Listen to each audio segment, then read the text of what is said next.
Com grandes poderes vem grandes responsabilidades. Essa é a frase do filme do Homem-Aranha, em que o tio Ben fala para ele e que representa, é uma referência na cultura pop que representa 1 Timóteo capítulo 3, que fala sobre qualificação de líderes. Hoje é o 4º dia do propósito da gente estudar Timóteo. Só para contextualizar aqui, né? Timóteo, ele era um pastor jovem, né, da igreja de Éfeso, e ele era como se fosse um filho na fé de Paulo, apóstolo Paulo. E ele estava enfrentando alguns problemas na igreja, e aí ele começa a receber cartas de Paulo orientando ele, ajudando ele, tanto na administração da igreja quanto na resolução ali de conflitos. E cada capítulo é um grande ensinamento. Esse capítulo 3 que ficou para mim, eu escolhi de propósito, né? Porque ele fala sobre isso, sobre a formação e a qualificação de líderes. Aqui é voltado para a igreja, para uma liderança espiritual, mas a gente percebe que todas as características e os conselhos que ele passa aqui podem muito bem ser extrapolados para a vida aqui fora e para, por exemplo, o mundo corporativo, que é algo que me interessa, né? Às vezes o trabalho da pessoa numa empresa. Então, eu vou usar esse paralelo. Tem coisas que às vezes são bem específicas da igreja, mas não necessariamente, e aí fica a cargo de cada um que ouvir, ver como pode aplicar isso na sua vida diária, você sendo um líder espiritual ou não, você estando dentro de uma empresa ou não, porque isso também pode ser extrapolado para qualquer cidadão que deseja uma vida mais equilibrada. Bom, primeiro, importante falar que cargo não te torna líder. Você pode receber, aí entra uma diferença, né? Assim, sendo bem empresarial, tem uma diferença entre chefe e líder. Chefe é aquele que recebeu o cargo, mas não tem as competências. E aí as pessoas obedecem por uma questão puramente hierárquica. Líder é aquele que às vezes não tem o cargo e ainda assim consegue influenciar as pessoas e servir de exemplo. E fazer com que as pessoas que ele lidera queiram melhorar, queiram evoluir, sejam produtivas naquilo que elas estão se dispondo a fazer. Então, não necessariamente um cargo, ele vem com as características necessárias, mas quais seriam elas e o que seria interessante, de acordo com Paulo, falando para Timóteo, quais seriam essas qualificações para os líderes espirituais nas igrejas. E aí cada um pegue aí a característica que julga importante para a sua vida diária. Ele colocou ser irrepreensível, marido de uma só mulher, vigilante, sóbrio, honesto, hospitaleiro, apto para ensinar, não dado ao vinho, não violento, não ganancioso, não contencioso, não avarento, que governe bem a sua família, a sua casa. Isso porque se ele não governa bem a casa, como vai governar um povo?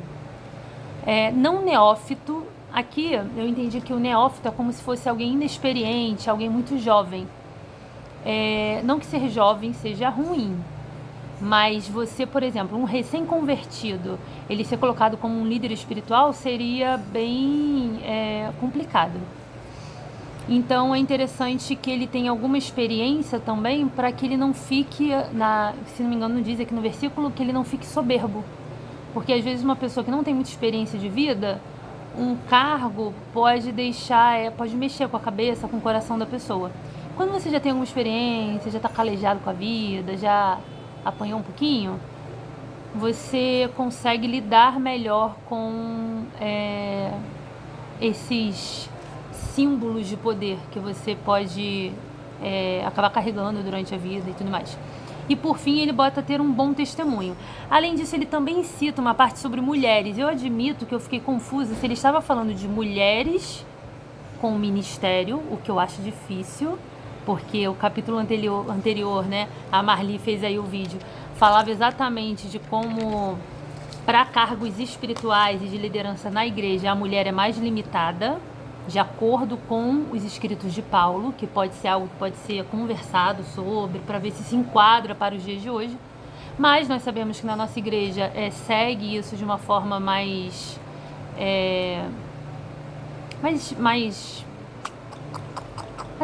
estrita, sabe? Segue direitinho o ensinamento de Paulo. Então é algo que é comum pra gente saber que as mulheres na igreja não têm um cargo de liderança e de ensino da palavra de forma geral para o povo, como a Marli disse no outro vídeo. Porém, ele cita como as mulheres devem ser, e aqui pode ser que esteja falando das mulheres dos líderes. E assim, de verdade, pra mim é independente. Eu sou muito, sabe, o pessoal sabe que eu gosto desse papo de liderança, gosto de falar em público, gosto de influenciar as pessoas, mas eu sou muito em paz em relação a essa questão, por exemplo, se da mulher ter uma submissão ao seu marido, mas obviamente, né, vamos lembrar aqui que é uma submissão a alguém que ama você como Cristo amou a igreja, que é alguém que daria a vida pela sua mulher. Então a gente nunca pode esquecer que no mesmo capítulo, estou fazendo um adendo aqui muito grande, que no mesmo capítulo em que diz que a mulher é submissa ao marido, ele diz qual é o padrão de amor desse marido, tá? Então essas mulheres, independente se elas estão no cargo de liderança ou se elas são mulheres de um líder, as características que eles colocam são que elas sejam honestas, que não sejam maldizentes, sóbrias, que sejam sóbrias e que sejam fiéis em tudo. Por fim, eu vou ler aqui a partir do versículo 13, né? E assim, aqui ele difere os cargos da igreja, né? De bispos, diáconos. Eu não vou entrar nesse detalhe porque eu acho que é interessante aqui a gente entender, a gente parar para pensar nessas características, sabe? A pessoa, por exemplo, ser hospitaleiro, receber bem, receber gostoso as pessoas, ter prazer em estar com pessoas, por exemplo.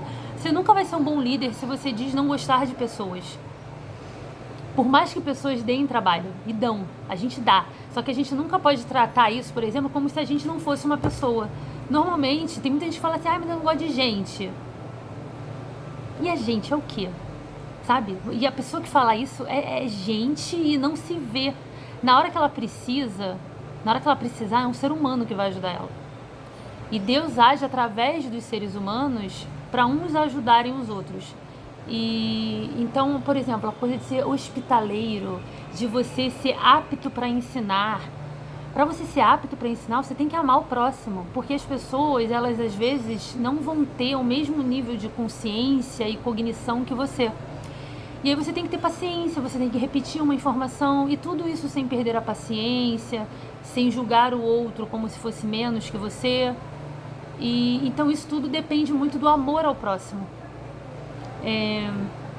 Não ser dado ao vinho, por exemplo, isso é algo que talvez, há quem diga que pode ficar muito no âmbito da igreja, mas eu creio que não.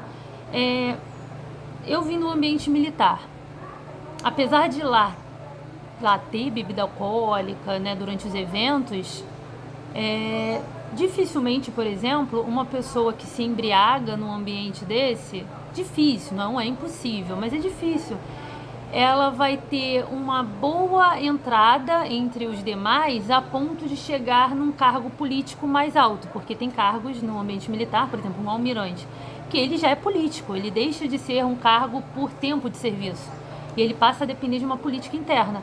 Se essa pessoa ela não tiver uma conduta ilibada, né, e, por exemplo, passar vergonha em eventos por causa de bebida, essa pessoa, a tendência é que ela seja rechaçada e tirada da listinha.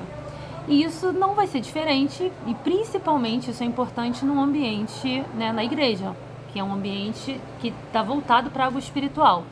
E aqui a gente sabe que numa época, por exemplo, a gente pensa, o primeiro milagre que Cristo fez foi transformar água em vinho. Vale a pena a gente refletir sobre isso. A bebida alcoólica em si, pelo menos a minha visão, é que ela em si sozinha não é um pecado. É igual a gente considerar, sabe? Tem tantas coisas na vida que são ferramentas, que são apenas coisas, né? São apenas que é o homem que corrompe aquilo. Eu concordo que bebida alcoólica ela não traz nenhum grande benefício, né? Ela atrapalha o músculo de crescer se você estiver malhando. ela altera seu nível de consciência e isso pode ser muito ruim dependendo do ambiente. Então, a gente fica um pouco sem justificativa para a bebida alcoólica não ser uma questão social. Mas, ao mesmo tempo, ela pode ser um grande prejuízo num contexto social se você não tiver moderação. Para quem deseja cargos de ministério na igreja, como a pessoa ela tem que ser irrepreensível, fica realmente complicado para ela, publicamente, né, ela ser vista ingerindo uma bebida alcoólica. Eu entendo isso. Apesar de, né, eu achar que não é um pecado você beber uma bebida alcoólica, eu também entendo que para líderes na igreja isso se torna um pouco mais restrito e você precisa vigiar em relação a isso. Bom, e aqui vai falando, não ser violento.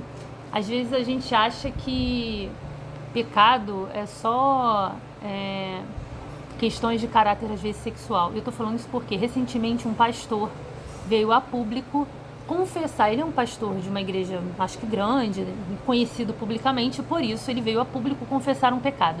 E sempre que a gente fala isso, todo mundo pensa assim, foi um escândalo sexual. Não foi. O pecado que ele veio confessar foi ira. Ele tratava mal o povo e ele tratava mal a família. E isso é um pecado. E ele veio a público reconhecer isso e ele perdeu o ministério dele. Então, vale a pena a gente também perceber no nosso meio, entre os nossos líderes, se não existem aqueles que estão cometendo pecados. Por exemplo, fofoca é pecado. E a gente não liga. Como tem gente que faz fofoca, gosta de falar dos outros. Então, assim, a gente tem que ficar atento para aquelas coisas que a gente passa pano. Né? A gente pesa muito a mão em coisas assim, né? Em outros tipos de pecado. E tem outros que estão na mesma lista que a gente passa pano. Tá? Bom, não ser ganancioso, contencioso e avarento e assim vai indo. O resto eu já falei. Então, por fim, porque os que servirem, bem como diáconos, adquirirão para si uma boa posição e muita confiança na fé que há em Cristo Jesus. Escrevo-te essas coisas, esperando ir ver-te bem depressa. Mas, se tardar, para que saibas como convém andar na casa de Deus, que é a igreja de Deus vivo, a coluna e firmeza da verdade. Isso é Paulo falando para Timóteo. E, sem dúvida alguma, grande é o mistério da piedade. Aquele que se manifestou em carne, foi justificado em espírito, visto dos anjos, pregado aos gentios, crido no mundo e recebido acima na glória. Aqui ele fala de Cristo. E deixa eu ver se tem mais alguma coisa. Acho que não. E é isso. Os próximos aí, acho que agora, eu nem sei qual vai ser a próxima pessoa, né? Mas depois desse eu tenho mais 3, né? Mais 3 capítulos aí pro final do propósito, em sequência. Acho que o 8, 9 e 10 é meu. Mas espero que vocês tenham entendido, tenham assimilado. É difícil gabaritar essa lista, tá? Eu falo de coração, a lista das mulheres aqui é muito menor. E eu não gabarito. Mas a gente tem que ter a consciência dos nossos erros e a gente tem que procurar melhorar a cada dia, tá bom? E é isso, fica a mensagem de hoje. Desculpa o atraso. Teria sido mais adequado de manhã, eu prefiro mandar mensagem de manhã. Mas admito que hoje foi aquele dia que eu imaginei que eu nem ia conseguir gravar a mensagem. Mas, graças a Deus, estamos aqui. As coisas vão se acertando. E fiquem com Deus e qualquer coisa é só falar lá no grupo, tá bom? Beijo, fui.